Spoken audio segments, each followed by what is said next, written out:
오늘은 고난이 주는 유익이라는 제목으로 말씀을 전하도록 하겠습니다. 베드로전서가 기록될 당시 시대적 상황은 로마 제국과 유대인들의 핍박, 박해가 있었던 시기였습니다. 예수님을 믿는 믿음을 가지고 있다는 이유로 가볍게는 사회적인 여러 차별 대우를 감내해야 했고, 무겁게는 법적인 제재를 받아 범죄자로 몰려 재산을 몰수당하거나 신체의 자유를 구속받기도 했습니다. 심할 경우에는 강제로 노예로 팔리거나 사형에 해당하는 법적 심판을 당하는 경우도 있었습니다. 즉, 베드로 전서가 기록될 당시의 시대적 상황은 믿는 교회와 성도들을 향한 고난과 박해의 시기였다고 할 수 있습니다. 그래서 사도 베드로는 고난의 시대, 박해의 시대를 살아가고 있는 교회와 성도들이 과연 어떻게 이 고난과 환난을 잘 이겨낼 수 있는지, 어떻게 이 핍박과 고통을 잘 극복해내며 하나님이 보시기에 합당한 믿음의 삶을 살아갈 수 있는가, 이러한 가르침을 주된 내용으로 베드로 전서를 기록하였습니다. 지난 시간에는 고난 중에 기뻐할 수 있는 이유라는 제목으로 설교 말씀을 들었습니다. 교회와 성도들이 고난 중에 기뻐할 수 있는 이유는 그 고난이 성도를 성숙한 믿음의 사람으로 만들고 그리스도의 고난에 참여하게 하며 영광의 날에 하나님께로부터 큰 상급을 받을 수 있도록 하기 때문입니다.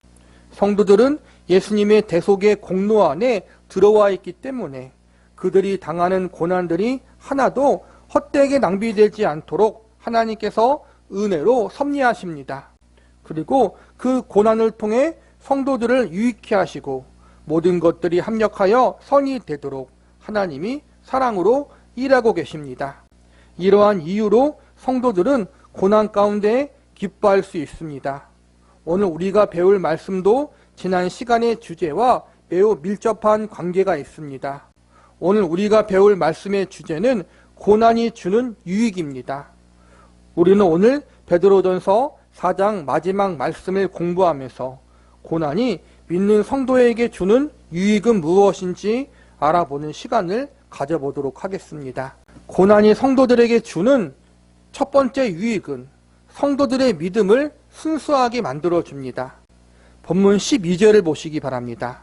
사랑하는 자들아, 너희를 연단하려고 오는 불시험을 이상한 일 당하는 것 같이 이상히 여기지 말고. 이 말씀은 지난 시간에도 배웠던 말씀입니다.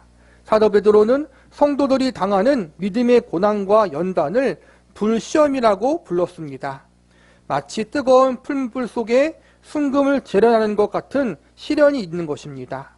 금에도 불순물이 끼어 있을 수 있습니다. 이 불순물을 제거하기 위해서 뜨거운 풀무불 속에 금을 집어넣습니다. 그러면 그 속에서 금 속에 있던 불순물들이 모두 타서 없어집니다. 그렇게 풀무불 속에 들어갔다 나온 금은 불순물이 섞여 있지 않는 순금으로 재련되어 나오는 것입니다. 오늘 베드로전서는 성도들에게 오는 믿음의 시련이 이와 같은 역할을 한다고 가르치고 있습니다. 성도의 믿음은 금과 같이 고귀합니다. 그러나 아직 그 안에는 불순물들이 섞여 있습니다. 금이긴 금이지만 아직까지 순금이 아닌 것입니다. 그렇기에 하나님은 성도의 믿음을 더욱 순수하고 더욱 고귀하게 만들기 위해서 불시험을 허락하시는 것입니다. 이 불시험을 통과한 후 성도의 믿음은 불순물들이 없어진 순수한 믿음을 가질 수 있게 되는 것입니다. 순금보다 더 귀한 믿음을 소유한 성숙한 하나님의 사람들로 우뚝 서게 되는 것입니다. 그래서 사도 베드로는 성도들을 향한 하나님의 선하신 뜻과 위대한 뜻을 바라볼 때 고난 중에 즐거워하고 기뻐할 수 있다고 가르칩니다. 사실 이 땅에 살아가는 인생이라면 누구나 고난을 겪습니다. 인생을 살면서 좋은 일, 형통한 일만 겪는 사람은 아무도 없습니다.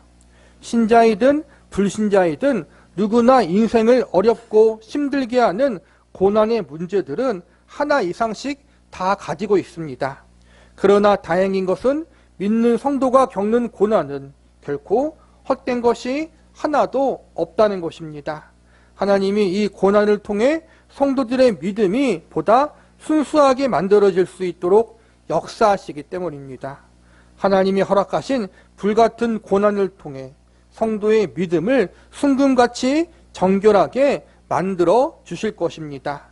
불과 같은 믿음의 고난을 통해서 순금보다 더 아름답고 고귀한 믿음을 소유하게 될 우리들의 모습을 기대하며 비록 힘들고 고단할지라도 불과 같은 고난의 시기를 잘 인내하고 견뎌낼 수 있는 저와 여러분이 되기를 기도합니다. 고난이 성도들에게 주는 두 번째 유익은 성도들에게 하나님의 함께하심을 더욱 깊이 경험케 해줍니다. 본문 14절 말씀을 보시기 바랍니다. 너희가 그리스도의 이름으로 치욕을 당하면 복 있는 자로다.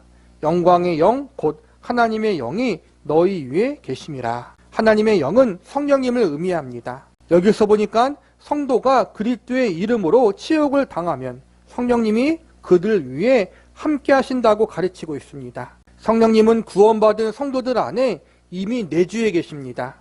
성령님이 내주에 계신다는 것은 성령님이 항상 성도와 함께 하고 계시다는 것입니다. 그런데 14절에 보니까 그리스도의 이름으로 치욕당하는 성도들 위에 성령님이 함께 계신다고, 성령님이 위에 계신다고 말씀하고 있습니다. 성령님이 위에 계신다는 것은 성령님을 더 깊이 경험케 하신다라는 의미로 받아들일 수 있습니다. 성령님은 구원받은 성도들 안에 이미 내주하고 계시지만 성도가 고난당하고 큰 핍박과 환난을 당할 때 더욱 특별한 방법으로 성령님이 성도들과 함께하고 있다는 사실을 확신시켜주고 그 고난과 환난을 이겨낼 수 있는 특별한 능력과 힘을 공급해 주십니다. 특별히 예수님을 믿는 믿음 때문에, 복음 때문에 고난받는 성도들에게 위에서부터 오는 성령님의 특별하신 인재하심과 역사하심이 있습니다. 신앙의 선배들이 한결같이 알려주는 가장 특별하고 강력한 성령님의 역사하심의 순간은 성도가 순교 당할 때라고 말합니다. 우리가 믿는 성도라면 가끔씩 이런 생각을 합니다. 누군가 내 앞에 총을 들이대고 예수를 부인하며 살려주겠다라고 하면 어떻게 해야 하는가? 나는 과연 끝까지 믿음을 지키다가 총에 맞아 죽을 것인가? 아니면 살겠다고 예수님을 부인할 것인가? 이런 생각을 해보신 적이 있을 것입니다. 이러한 순간이 우리에게 오면 우리는 어느 누가 자신 있게 나는 믿음을 지키고 죽겠습니다라고 단정지어 말할 수 있겠습니까? 어느 누구도 그 일을 당해보기 전까지 내가 믿음을 온전히 지키겠노라 이렇게 장담할 수 있기 힘들 것입니다. 그런데 기독교 역사를 살펴보면 믿음의 선진들이 순교를 각오하고 믿음을 지키라고 하면 그 순간 하나님이 특별한 방법으로 도와주셨다라는 기록이 많이 나와 있습니다. 그러니까 그 순교의 위기 상황 속에서 벗어날 수 있도록 신비적인 방법으로 구원해 주셨다는 것이 아니라 그 순교의 현장에서 끝까지 믿음을 지키고 예수님을 부인하지 않고 죽을 수 있는 담대한 용기와 특별한 믿음을 허락해 주셨다는 것입니다. 우리는 그 예를 스데반 집사의 모습을 통해서 볼 수 있습니다. 스데반 집사가 예수님을 하나님의 아들이고 그리스도로 고백할 때 그는 유대인들에 의해서 돌에 맞아 죽을 위기에 처해집니다. 죽음 직전의 순간 스데반 집사는 하늘의 영광과 하나님의 보좌와 그 우편에 계신 예수님을 보게 됩니다. 그리고 죽음의 극한 위기의 순간 가운데에서도 예수님을 부인하지 않고 끝내 순교하게 됩니다. 순교의 순간 성령 하나님이 특별하게 임재하셔서 순교를 감당할 수 있는 믿음과 용기를 스데반 집사에게 허락하여 주신 것입니다. 이것이 바로 오늘 본문 14절 말씀의 가르침입니다. 14절 말씀을 다시 보시기 바랍니다. 너희가 그리스도의 이름으로 치욕을 당하면 복 있는 자로다. 영광의 영 곧 하나님의 영이 너희 위에 계심이라. 성령 하나님의 특별한 역사하심과 위로하심이 고난당하고 핍박당하는 성도에게 부어집니다. 순교와 죽음의 순간을 포함하여 성도가 고난당할 때 하나님은 성령님의 특별한 위로를 경험할 수 있도록 우리를 찾아오십니다. 하나님은 믿는 성도들을 결코 홀로 내버려 두지 않으신다는 것입니다. 그것이 오늘 본문의 약속인 것입니다. 우리를 고아와 같이 버려두지 않으시겠다고 약속하신 예수님, 세상 끝날까지 우리와 함께 하신다고 약속하신 예수님의 약속이 우리에게 있습니다. 고난 가운데 우리를 홀로 내버려 두지 않으시고 더 큰 위로와 사랑의 역사로 성도들을 붙들어 주시는 성령 하나님의 역사가 저와 여러분의 인생 가운데 있음을 믿고 고난 중에 힘을 내고 용기를 낼 수 있기를 바랍니다. 고난이 성도들에게 주는 세 번째 유익은 성도들에게 하나님의 이름을 영광스럽게 하는 기회를 줍니다. 본문 16절 말씀을 보시기 바랍니다. 만일 그리스도인으로 고난을 받으면 부끄러워하지 말고 도리어 그 이름으로 하나님께 영광을 돌리라. 여기서 보니까 그리스도인의 고난으로 말미암아 하나님께 영광을 돌리라고 가르치고 있습니다. 이 말씀을 쉽게 풀이하자면 성도의 고난은 하나님의 이름을 영광스럽게 할 수 있는 놀라운 기회가 될 수 있다는 것입니다. 16절에 보면 그리스도인이라는 말이 나옵니다. 성경 전체에서 그리스도인이라는 단어가 나오는 경우는 딱 3번이라고 합니다. 사도행전에 2번, 오늘 본문에 1번, 이렇게 3번 나옵니다. 그리스도인이라는 이름이 처음으로 사용된 것은 사도행전 11장 26절인데 여기서 보면 불신자들이 신자들을 가리켜 그리스도인이라고 부릅니다. 즉 믿는 성도들이 먼저 스스로를 그리스도인이라고 부르는 것이 아니라 불신자들이 먼저 교회를 다니는 성도를 보면서 저 사람들은 그리스도인들이네 이렇게 불렀다는 것입니다. 우리나라 말로 하자면 예수쟁이와 같은 의미입니다. 불신자들이 성도들을 놀리기 위해서 예수쟁이들 이렇게 부른 것처럼 당시 초대교회에서도 성도들을 향해 비아냥거리는 말로 그리스도인 이렇게 부른 것입니다. 세상 사람들이 정욕에 물들어 있고 황금 만능주의, 쾌락주의에 물들어 있을 때 유난히 교회를 다니는 성도들만 이들과 구별되어 거룩하게 세상을 살려고 노력을 합니다. 세상 사람들은 이 땅에서의 삶이 전부인 것처럼 살지만 믿는 성도들은 천국을 소망하며 나그네 같은 인생을 살아갑니다. 돈이나 권력이나 명예나 쾌락을 사랑하지 않고 오직 예수님만 바라보고 예수님만 사랑합니다. 이렇게 살아가는 성도들의 모습이 불신자들의 눈으로 볼 때에는 유별나고 이상하게 보이는 것은 당연한 것입니다. 죄를 미워하고 경건하게 살아가는 성도들의 모습이 밉게 보일 때도 있었을 것입니다.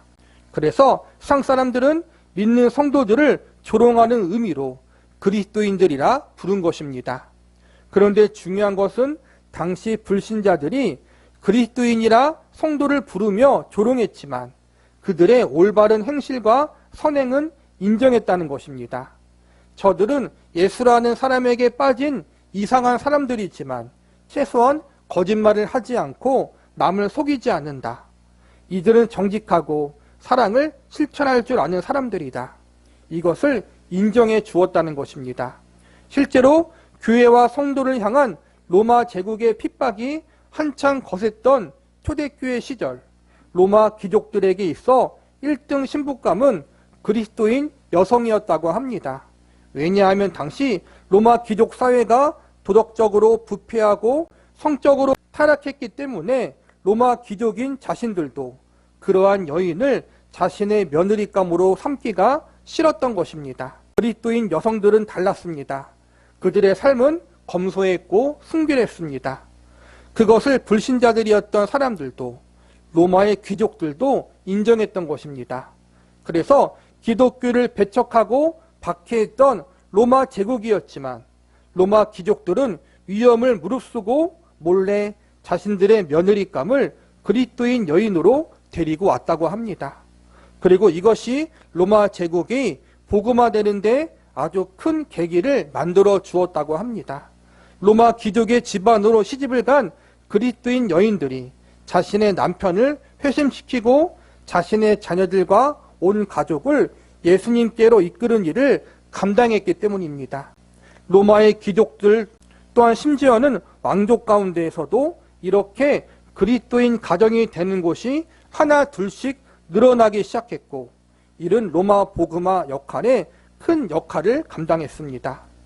처음에는 조롱과 비난 섞인 의미로 불신자들이 믿는 성도를 향해서 예수에 미친 예수쟁이들, 예수에 빠진 그리스도인들, 이렇게 정죄하고 손가락질했습니다. 그러나 시간이 지나 불신자들은 정직한 사람들, 순결한 사람들, 사랑을 실천하는 사람들, 이러한 의미로서 그리스도인들을 불렀습니다.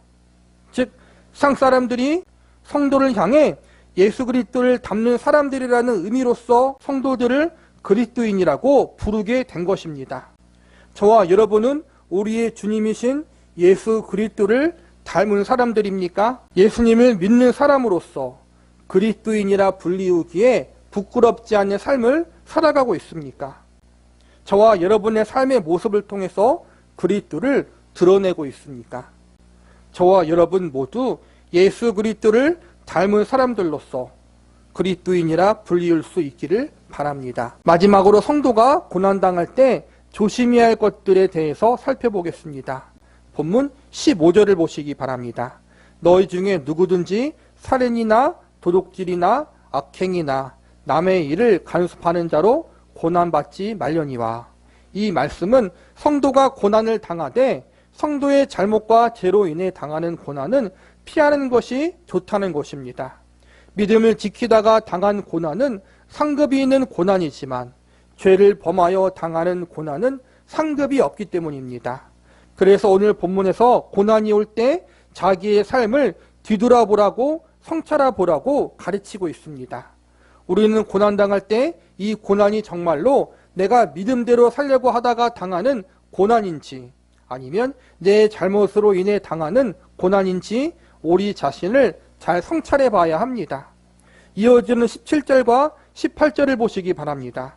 하나님의 집에서 심판을 시작할 때가 되었나니 만일 우리에게 먼저 하면 하나님의 복음을 순종하지 아니하는 자들의 그 마지막은 어떠하며 또 의인이 겨우 구원받으면 경건하지 아니한 자와 죄인은 어디에 서리요. 하나님의 집에서 심판이 시작된다는 말씀은 교회 안에 있는 알곡과 가라지가 고난을 통해서 가려진다는 것입니다. 교회 안에서 참 성도가 있고 거짓 성도들이 있습니다. 참 성도나 거짓 성도나 이 땅을 살아가면서 모두 고난을 경험합니다. 그러나 참 성도의 고난은 결국 성도의 믿음을 더욱 견고히 만들고 성도에게 유익이 되는 역사를 가져올 것입니다. 그러나 거짓 성도의 고난은 그들을 엄하게 징벌하시고 하나님의 정의와 공의를 세우는 하나님의 심판을 가져올 것입니다. 우리가 경험하는 고난이 만약 내 잘못으로 인해 온 고난이라면 하나님 앞에 회개하고 용서를 구하시기 바랍니다. 하나님은 회개하는 자를 받아주시는 용서의 하나님이십니다. 반면 이 고난이 믿음을 지키기 위하여 당하는 고난이라면 이 고난을 통해 영광 받으실 하나님께 감사와 찬양을 올려드릴 수 있기를 바랍니다. 말씀을 마무리하겠습니다. 본문 19절을 보시기 바랍니다. 그러므로 하나님의 뜻대로 고난을 받은 자들은 또한 선을 행하는 가운데 그 영혼을 미쁘신 창조주께 의탁할지어다. 고난당하는 성도들이 최종적으로 해야 할 일은 끝까지 선을 행하고 성도의 영혼을 하나님께 맡기는 것이라고 가르치고 있습니다. 선을 행하는 것은 끝까지 하나님을 향한 믿음을 지키고 믿음의 삶을 살라는 것입니다. 믿음을 지키다가 고난당할 수 있습니다. 심지어는 죽임을 당할 수도 있습니다. 그러나 낙심하지 말고 끝까지 나의 창조주이신 하나님을 의지하며 미쁘신 하나님께 우리의 삶과 영혼을 의탁하라는 것입니다. 미쁘시다라는 말에는 신실하다, 성실하다라는 의미가 담겨 있습니다. 신실하시고 성실하다라는 말은 변함이 없다는 뜻을 담고 있습니다. 상황에 따라, 환경에 따라 오락가락하지 않는다는 것입니다. 하나님은 그분의 은혜와 사랑으로 저와 여러분을 하나님의 자녀와 백성으로 삼기로 작정하셨습니다. 예수님의 생명의 값으로 저와 여러분을 구원해 주셨습니다. 신실하시고 성실하신 하나님이 예수님의 생명을 걸고 우리를 죄로부터 구원하셨으니 어떠한 일이 생겨도 그 일을 되돌리거나 무효화하지 않으신다는 것입니다. 미쁘신 하나님이 한번 저와 여러분을 당신의 자녀와 백성으로 삼기로 작정하셨다면 어떠한 상황 속에서라도 우리를 포기하지 않으시고 책임져 주신다는 것입니다. 우리를 향한 하나님의 선하신 뜻과 계획을 영원히 변치 않고 지킨다는 것입니다. 이 미쁘신 하나님이 성도의 삶뿐만 아니라 그들의 영혼까지도 책임져 주십니다. 우리의 주님이신 예수님도 십자가상에서 돌아가실 때 이렇게 말씀하셨습니다. 아버지여, 내 영혼을 아버지 손에 부탁하나이다. 스데반 집사도 돌에 맞아 죽을 때 이렇게 고백했습니다. 스데반이 부르짖어 이르되 주 예수여, 내 영혼을 받으시옵소서. 우리도 생이 끝나는 순간, 숨이 끊어지는 그 날에 이렇게 고백할 수 있어야 합니다.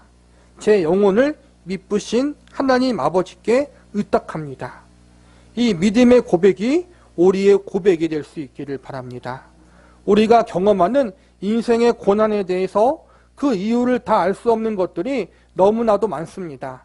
내가 겪고 있는 삶의 아픔과 고통의 원인에 대해서 온전히 납득할 수 없는, 온전히 설명할 수 없는 것들이 너무나도 많이 존재합니다.